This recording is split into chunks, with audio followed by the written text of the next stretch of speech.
A lot of Americans have looked at the Netanyahu, Smotrich, Ben-Gvir government and thought, this isn't the Israel that we thought it was. Americans who support Israel should say, we don't allow hilltop youth to conquer new outposts, because that is the thing that makes it impossible for us to win the values argument. You can't just win the war of ideas with an effective military. If you had another Israeli leadership able to offer a genuine vision for peace, that would actually change things. Trump announced secondary sanctions on Russian oil majors, and these secondary sanctions are already getting Indian refineries to not take their crude. If we also gave the Tomahawk missiles, we could use those things to get Putin to be in a weaker position and have to compromise. This kind of creeping testing by Russia of NATO coherence. He has a tendency to think the West is going to get fatigued. With a long war of attrition, there will be less support for Ukraine over time. Russia's trying to figure out what can it do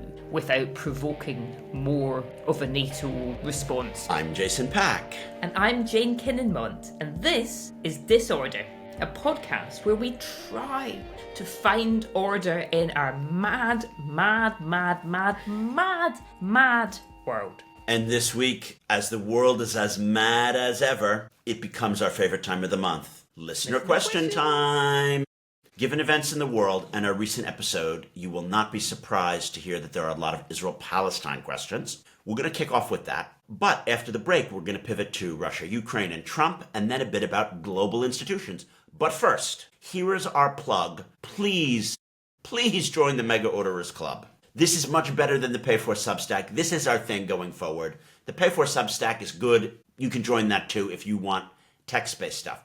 The Mega Orderers Club, link in the show notes, ad-free listening, bonus episode, free ticket to live events. We're going to have a live event soon. Stay posted. And if you join this week, you will get a special bonus episode about my 45th birthday and the UN's 80th birthday, Hey! Where Jane hosted a major reception where we honoured the Chief of Staff of UNRWA. We partnered with the Foreign Ministry of Slovenia, and we brought a whole bunch of diplomats, campaigners, NGO people, journalists, and volunteers from different parts of the country to mark the 80 years since the UN Charter came into effect. So if you join the Mega Orderers Club via the link in the show notes, you'll hear Jane's experience there, but you'll also get some uncut content about my birthday party. Okay, and now to the listeners' questions. So we're going to start with a question from Richard V. And Richard writes, "Hello, Jason and Jane. Thanks so much for the show." Thank you, Richard.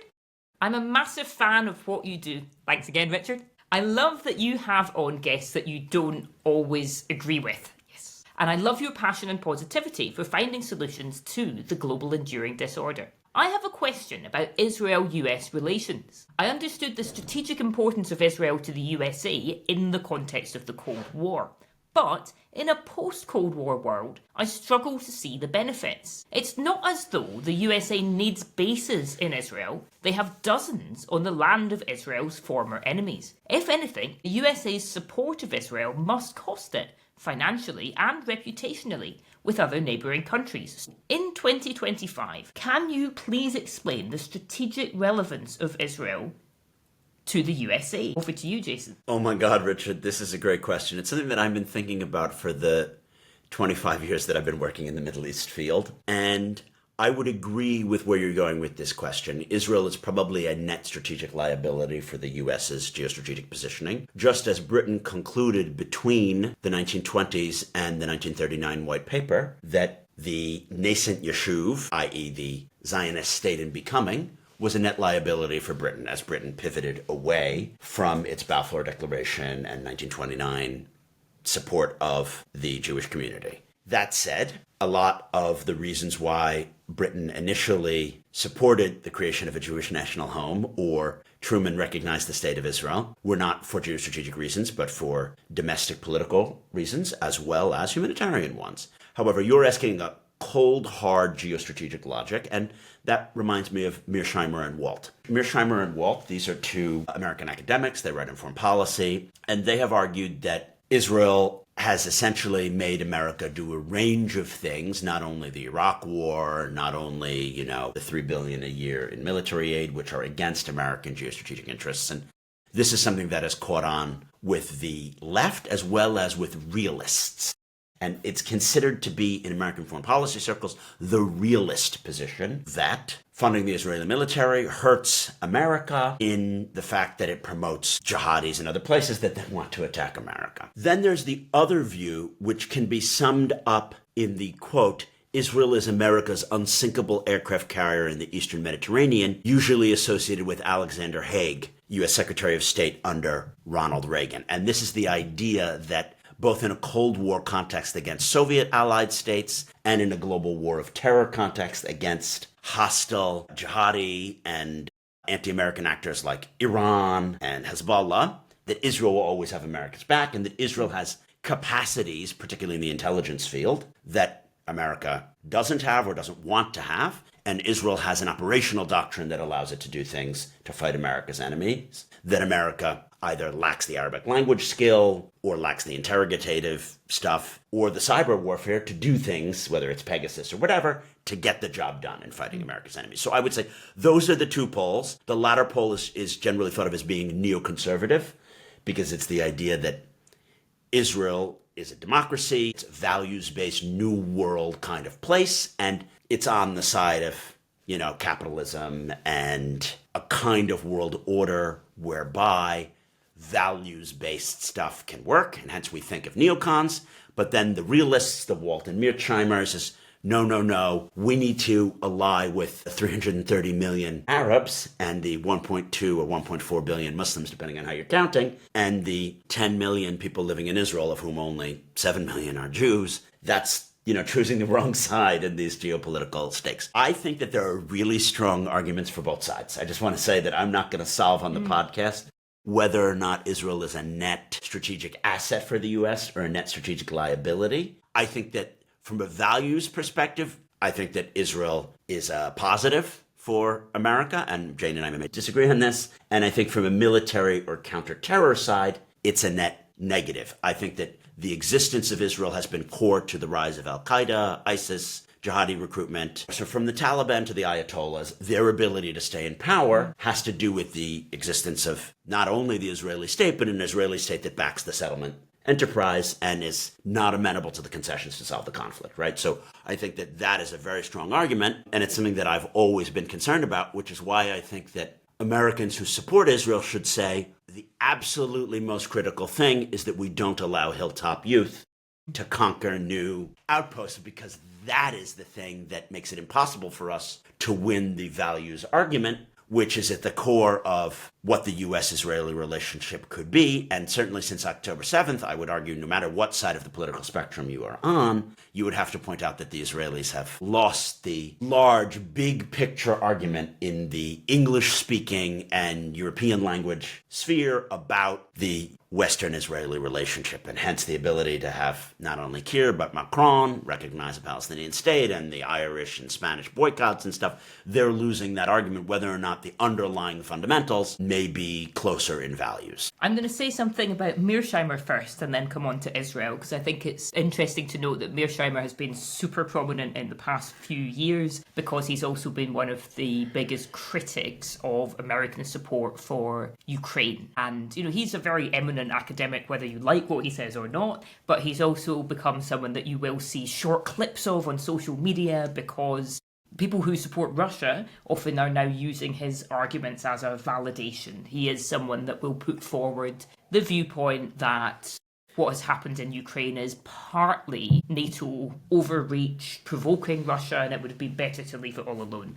So I think his...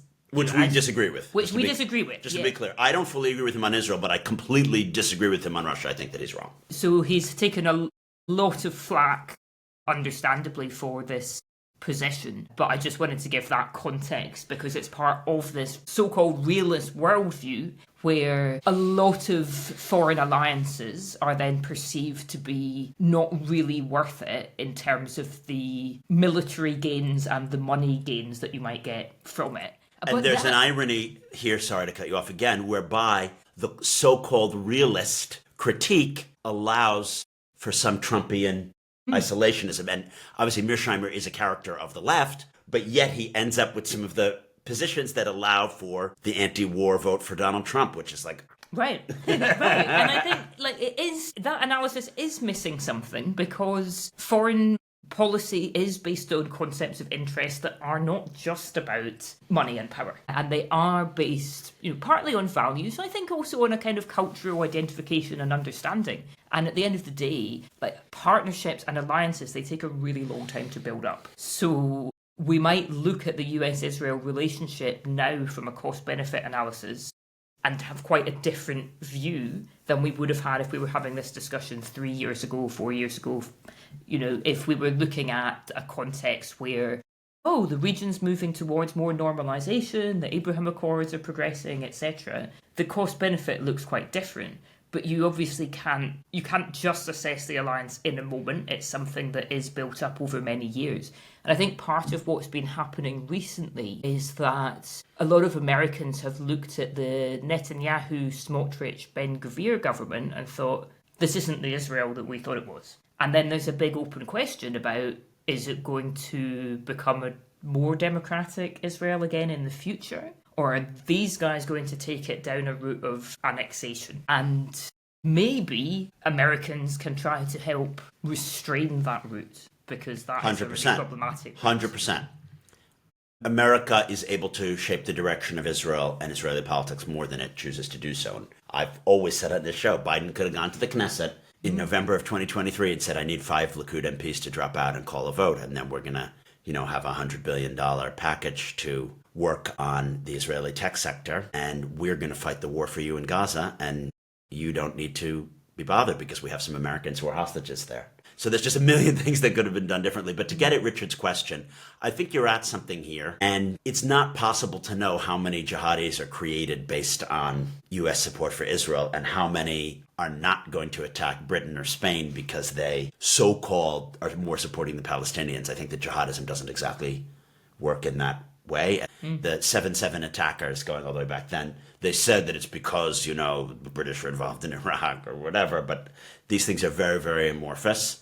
I would argue, though, that there is a really strong case for lack of a better term, the Dan Signor, Wolfowitz view, which is that the enemies of the West tend to also be enemies of Israel. And it doesn't matter if it's Iran or North Korea or Hezbollah. There is an argument, and we're not going to solve this on this pod, and I'm going to guess that Jane disagrees with this argument, that they need to be simply defeated so that we will have won the war of ideas. I'm thinking particularly of Washington Institute for Near East Policy kind of people, David Schenker, the late, great David Pollack, who he passed away recently.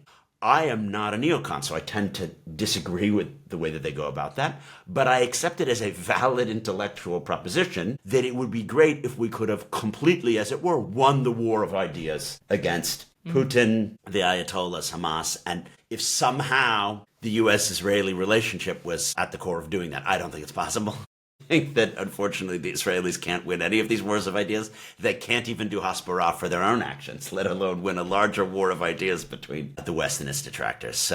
But to win the war of ideas, you can't just win the war of ideas with an effective military. So, if you had another Israeli leadership coming in that is able to offer a genuine vision for peace in the region and with the Palestinians, that, in my opinion, would be the way to actually change things and to defeat the people on the other side who say violence is the only language they understand. This is a longer story. Simon F. writes, Trump's so-called peace plan in the offing, what's it going to take to actually get to a long-term solution? I fear this is just posturing from Trump and a quick win, without much focus on the details. What's it going to take to actually see any further phases of this? We already did this episode. Simon F., it's called episode 148, Is There a Path to Lasting Peace in Palestine and Israel? It's exactly Jane and I debating and bloviating about this question for 50 minutes. Please go to that episode. Now, Mega Order Esther is back. She writes, I worry about this Maccabi football match in Birmingham. The blame the victims approach of the West Midlands authorities is unacceptable. But simultaneously, if you read what MP Ayub Khan, the independent MP for Birmingham Perry Bar, I don't even know what that means, he has written, you realize that anti-Israeli forces in the UK have deliberately set up a situation where there is so much threat to Israeli sports fans that they say that their hands are tied and they must prevent the Israeli sports fans from being in a situation where they might face harm. That said, if the Maccabi fans are allowed, they will no doubt behave awfully like they do. They have a strong hooligan culture, which was demonstrated in the Netherlands. There will be violence and possibly some people getting really hurt. There will be huge international media attention on this bloody match. Jews will feel unsafe. The far-right Muslim haters will love this too much. It is disorder. There are no orderers willing to order it, and lots of disorderers who will use it for their disorderly agenda. It is so disorderly you should do a pod on it. Jane, how can the situation be fixed? Thanks. I really like this question because it comes into some of the complexities of it. And by the way, Mark has done a good video if you want a We're putting the link in the show notes, yeah. But I like the question, Esther, because you are exactly delving into the complexities of it, where there have been so many people wanting to jump on the bandwagon. Most recently, Tommy Robinson saying, yes, I'm going to go down there and be incredibly supportive of Maccabi, which is probably the last thing that anybody needs. Yes. What I was thinking about this issue was, there's this parable about men in the dark in a room with an elephant, and each person is trying to describe the elephant. Now, like all parables, we have no idea why they're in the room with an elephant. That's a bad idea. Don't go in a room in the dark with an elephant. It's actually never occurred to me to do that. Let's not do it. Okay, that's tip number one. If you want a recommendation, that is our recommendation. But the idea of the parable, if you haven't heard it, is that each person reaches out in the dark and they get a bit of the elephant, and they say, well, this is a big smooth, or is this a big wrinkly side? Or this is where video's great, isn't it? Or this is a floppy trunk. And each bit of the elephant is going to seem totally different. And they end up, if they came out and did drawings of it, they'd end up with completely different things. And I think what is happening around this football match is that most people that are involved with it are seeing a little piece of the picture, probably from social media or from the media outlet that they are involved with. And actually, a lot of people are not then being terrible people. They're responding to the partial picture in a way that would be reasonable if that was the whole story. So one way that you can look at it is that you can see some clips from the Netherlands of football hooligans singing horrible things about there are no children left in Gaza. And you can connect that to what has been happening in Gaza. And I think based on that, you can reasonably think, I don't want this in my neighbourhood. I think this is trouble. Somebody else looks at this and says, my God, Jewish people are being prevented from going to the football because the police refuse to keep them safe from an anti-Jewish mob. And that is really horrific. And therefore, you hear Keir Starmer, who's been saying, well, this is just anti-Semitism, but is also seems to be saying, can't do anything about it. And you think, this is a weak leader, this is terrible. It is a complete mess. Essentially, there's been an exaggeration about the role, as far as I know, and I'm not in the area, but there are ultras from this team who are quite unpleasant, like there are ultras from a lot of teams that are quite unpleasant. And here I know what I'm talking about because I'm from Glasgow, and we have a long history of sectarian violence between Catholics and Protestants at football matches. It is horrible, but it is something that recurs in lots of situations. Other sets of football fans have also been banned. Apparently in the 80s there were 5 years where England fans were banned from international matches because they had a reputation for being drunk and violent. Lots of our good movies are about football hooligans. At the same time, banning fans at this time in the UK, when it's a time of great anxiety about anti-Semitism, has had a horrible political impact that sends the wrong message. And the police, who do have the right to make the decision about the football match, they don't take that bigger picture into account. They just want to have, presumably, a quiet Saturday in Birmingham. But the bigger impact of it is really bad. Jane, you made a lot of excellent points, and I can't disagree with anything that you've said. I want to first make an apology to those who follow the Substack. I put a Wall Street Journal article, clips from it, to explicate Mark Lobel's excellent YouTube. And I then learned after that Wall Street Journal article was only telling, 1/3 of the story, the whole getting the tiny bit of the elephant that Jane was talking about. I'm going to correct that in my next Substack by presenting a, as it were, more left-leaning take on the whole story. I guess I get fed up with this, and I love living in Europe and I love the UK, but the idea that fans are sorted based on the teams that they support is just such nonsense to me. You can't ban Eagles fans from going to a Rams home game, and they don't sit in different parts of the stadium. Like, I guess part of the reason that I chose the wrong article is it's like, this whole thing is just European. It's absolutely provincial bullshit. I'm a supporter of the team with arguably the most ruckus fans, the Philadelphia Eagles, who are, known for being intimidating and booing the opposing team and, potentially yelling at particularly Dallas Cowboys supporters.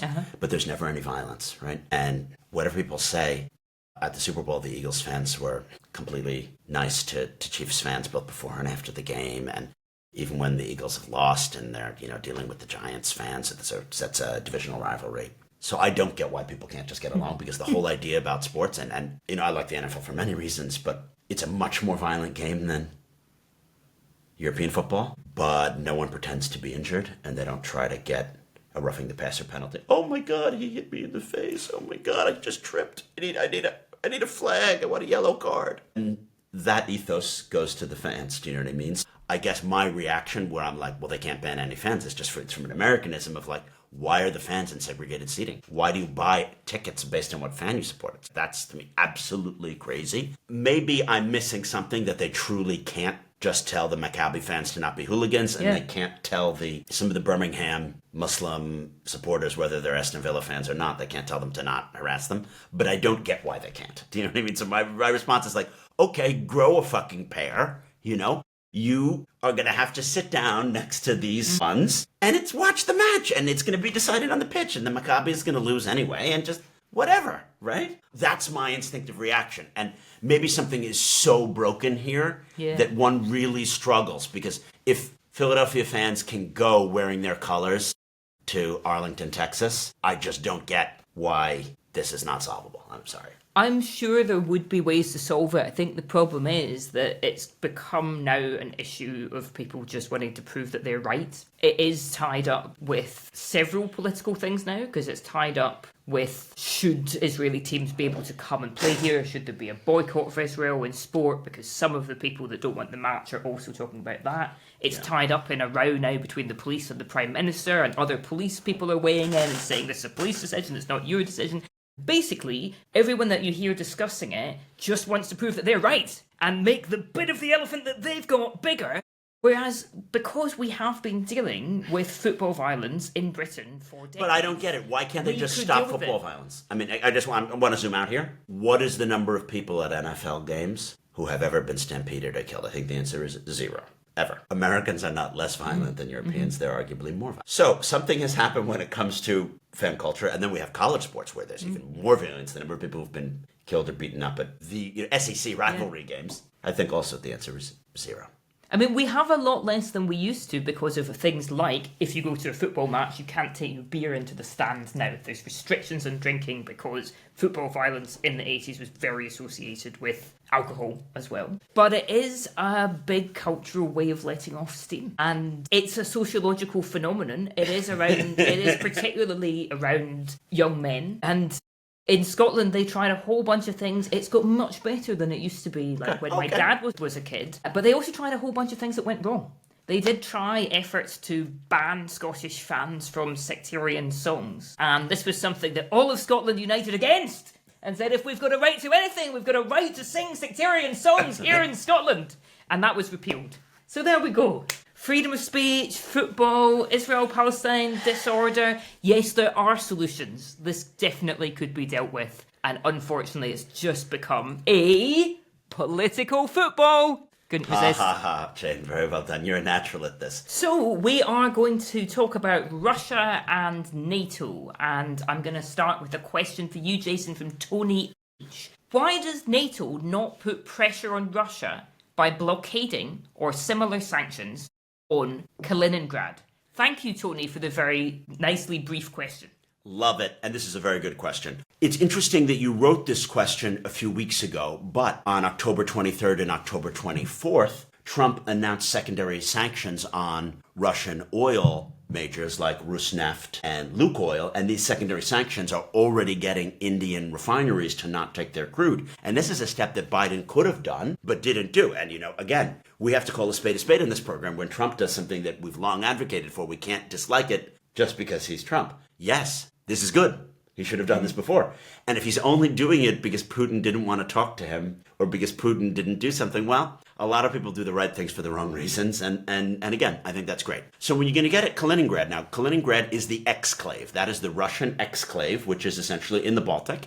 And it is a piece of Russian territory entirely cut off from the rest of Russia. For historical reasons, it's there. We can go back to the Middle Ages. We could talk about the Hanseatic League. We could talk about East Prussia to explain why it's there, but that's not what you're asking. I love the idea of blockading Kaliningrad.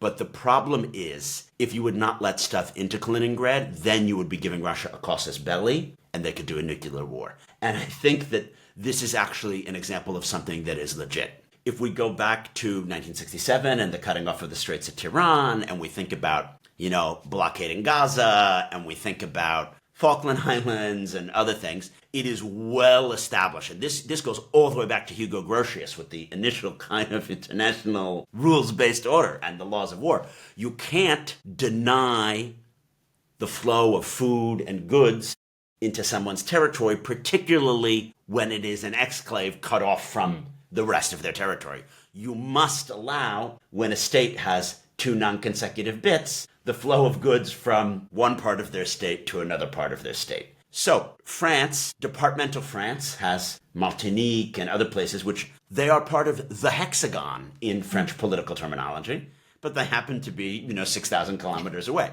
Obviously, Britain or America could, because we have slightly better navies than the French, block them in and not let them get war with France! Not let them get to their own territory. That would be a legitimate reason for the French to engage in nuclear war, because under the laws of war, that's a proper casus belli. So there is a reason why, Tony, we can't really have targeted sanctions on Kaliningrad. Obviously, it would be the low-hangingest fruit. The EU could completely starve and have a complete choke point on Kaliningrad, both from flights and food and whatever. But then we would be in the wrong when Putin nuked us.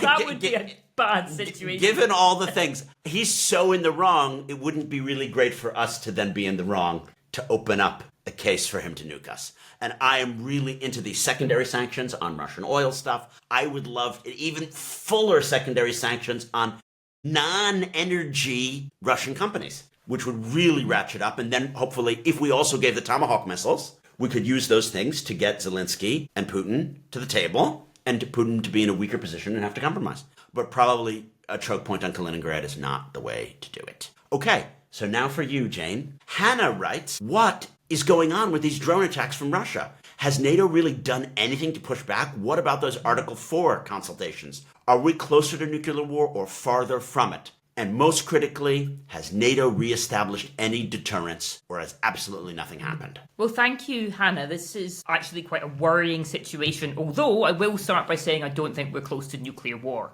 But what we are seeing is this kind of creeping testing by Russia of NATO coherence. At the beginning of Russia's invasion of Ukraine, Russia was very careful to be not doing observable things inside NATO countries. It wanted to peel Ukraine away from the rest of NATO. But clearly, all of the countries closest to Ukraine have been really worried that Russia would, in time, come after them. And again, this will always be something that's done with little bits of testing, because Russia's trying to figure out what can it do without provoking more of a NATO response. And so very often it's stuff that's below the threshold. Then you started to see these drones, and you have this whole debate about was it an accident? Maybe Russia doesn't know where the borders are, etc. It is worrying. I'm so sorry that I sent my drones into your country. We didn't know that there was a border there. It's AI, it's a terrible thing. We're so sorry. It happens to me. Sometimes I drop bombs via a drone on my neighbor, but it was just a mistake. Yeah, he looks angry. Let's shut that curtain.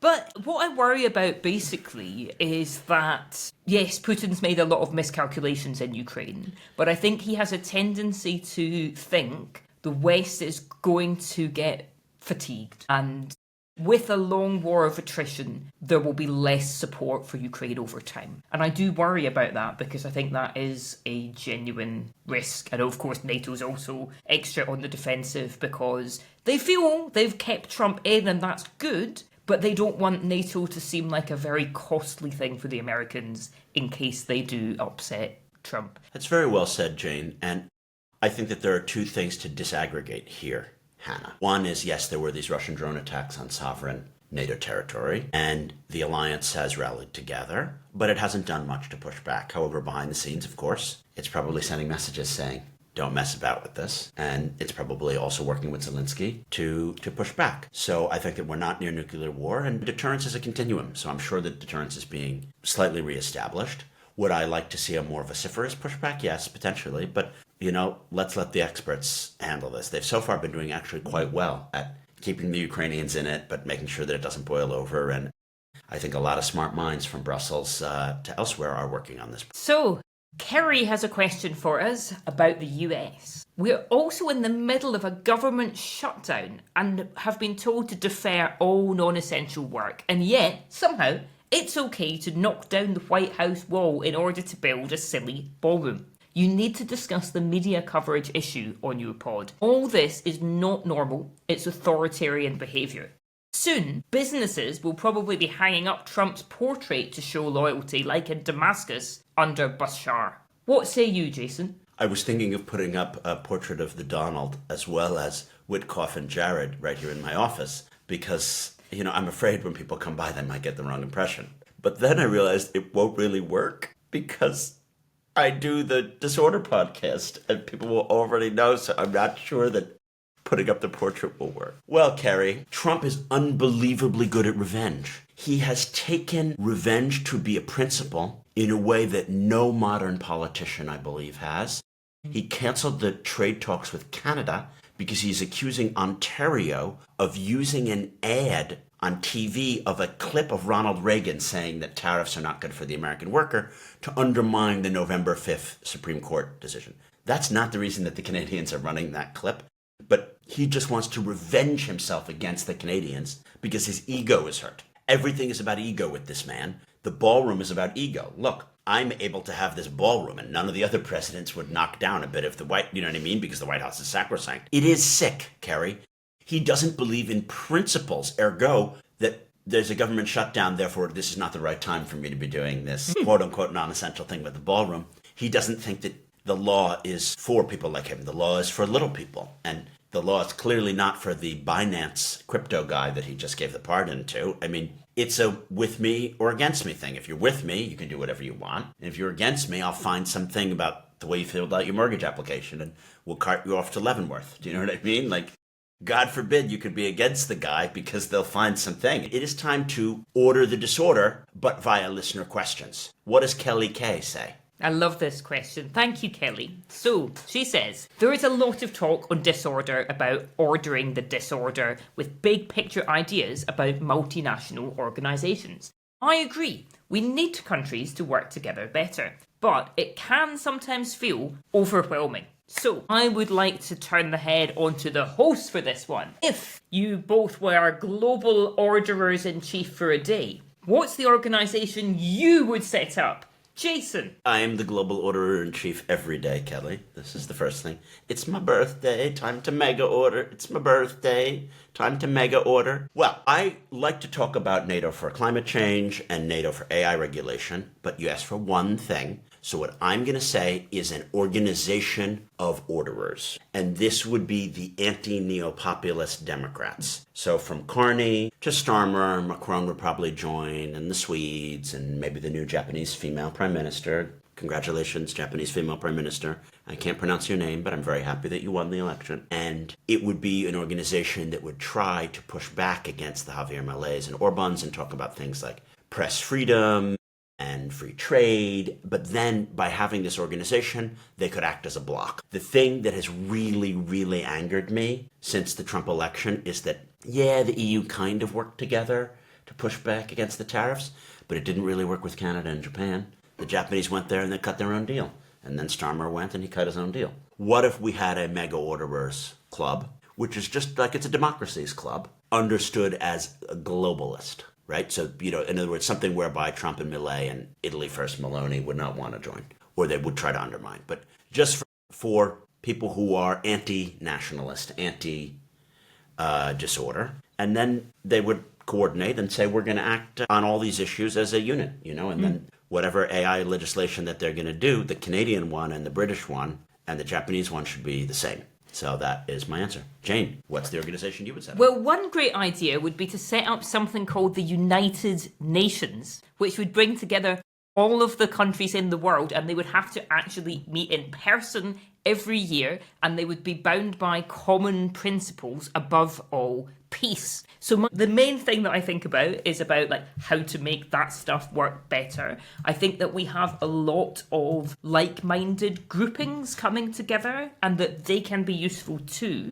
But I think there's a particular need to protect something that's radically inclusive and that can deal with the planetary problems that we face. Climate change, preventing nuclear war, trying to not have the whole future shaped by absolute psychopaths who seem to be very attracted to AI. So I think finding ways to have some governance in the interest of the planet is a super important and super interesting project. There are, in the world of people I talk to who are really into multilateralism, also people saying that animals, nature and the non-human need to be included. So that would mean AI has a seat on the Security Council. We need to find ways to interpret the songs of whales and get them involved. This becomes too esoteric for most people to engage with because it's super hypothetical.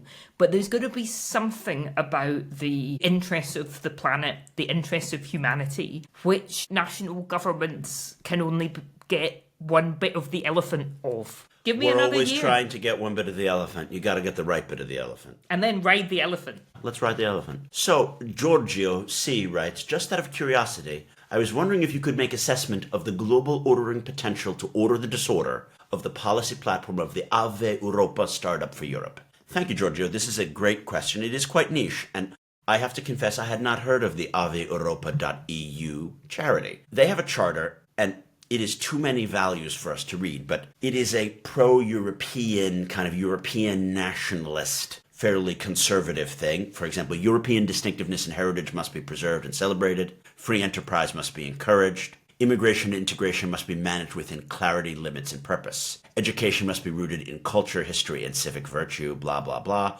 Culture is foundational, not ornamental. So I am, to some extent, a cultural conservative, and I'm definitely a Westernist, so I like the idea of this. If this could get people at the European level to become pro-EU and not into neo-populist nationalist movements, then I'm all for it. And I love the idea. Europe is a civilization, not merely a market or an ideology. I'm afraid that many of the people who say these things, Giorgio, tend to be on the extreme right wing, let's kick all the immigrants out, rather than the let's build on our Enlightenment European foundations and their universal values. So if you really mean the latter, then wow, it's great. But there's a danger of you just being a flag raising, aha, I'm into European values. So the question is, to what extent are they Trojan horsing these things? And I'm all about the fact that European civilization is born in the myths and heroism of the pagan world, shaped by the reason of ancient Greece and the law of Rome, deepened by the face of Christianity, ignited by the fire of enlightenment, and guided by the principles of secular democracy. I love it. And I'm reading from the liminal oath of the Europa, so I hope that they're legit and that they're going to do what they say at the end of that liminal oath. Our political movement is committed to upholding and defending this shared heritage as a living foundation for a freer, fairer, and more harmonious future. They sound like they could be mega orderers. I don't know enough about the movement to know if they're legit or not. Me too. I think it's really interesting, but I think that this platform is probably a jumping off point for a conversation about what do we actually mean by our important values, heritage, who we are. There's a lot of talk at the moment about, saving the West, like Liz Truss's book, 10 Years to Save the West and so forth. And it's very often... Oh, she's done a great job of saving the West. There's a lot...